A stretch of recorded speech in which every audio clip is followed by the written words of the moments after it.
Assalamualaikum warahmatullahi wabarakatuh. Kembali lagi bersama saya Abdurrahman Reva Rizaldi. Kali ini saya akan membahas tentang pentingnya peran masyarakat dalam imunisasi. Seperti yang kita tahu, dewasa ini masyarakat telah benar-benar sadar akan kesehatan atau pentingnya kesehatan bagi tubuh mereka, terutama setelah pandemi COVID-19 menghantam.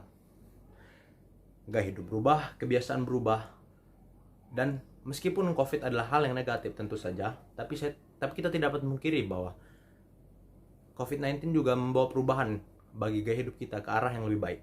Kita mulai memakai masker, mulai mencuci tangan lebih sering dari seperti sebelum COVID. Karena itu kita juga tidak dapat memungkiri bahwa itu membawa dampak positif bagi gaya hidup kita. Meskipun begitu, hal itu tetap tidak semerta-merta membuat kita kebal akan penyakit atau virus yang akan datang di masa depan. Karena itu perlukan yang namanya imunisasi. Pasti semuanya sudah familiar dengan yang namanya imunisasi.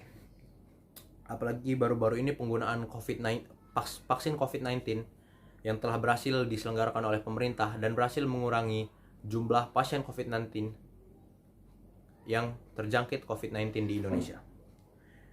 Imunisasi sendiri adalah penguatan sistem kekebalan tubuh. Karena itulah, imunisasi sebaiknya dilakukan sejak usia dini atau sejak balita umur beberapa bulan. Imunisasi sendiri terbagi menjadi dua golongan.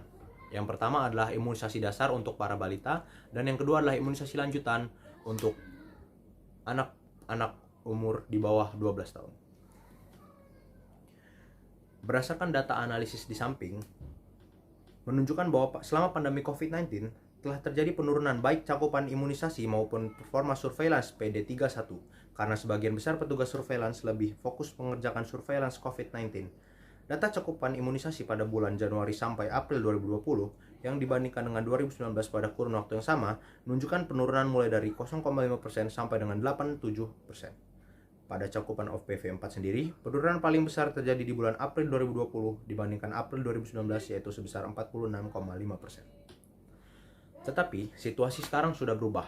COVID telah meredah, dan para surveillance yang sebelumnya fokus kepada pasien COVID mulai tersedia dan akan siap melakukan imunisasi dalam skala yang lebih besar, yaitu skala nasional.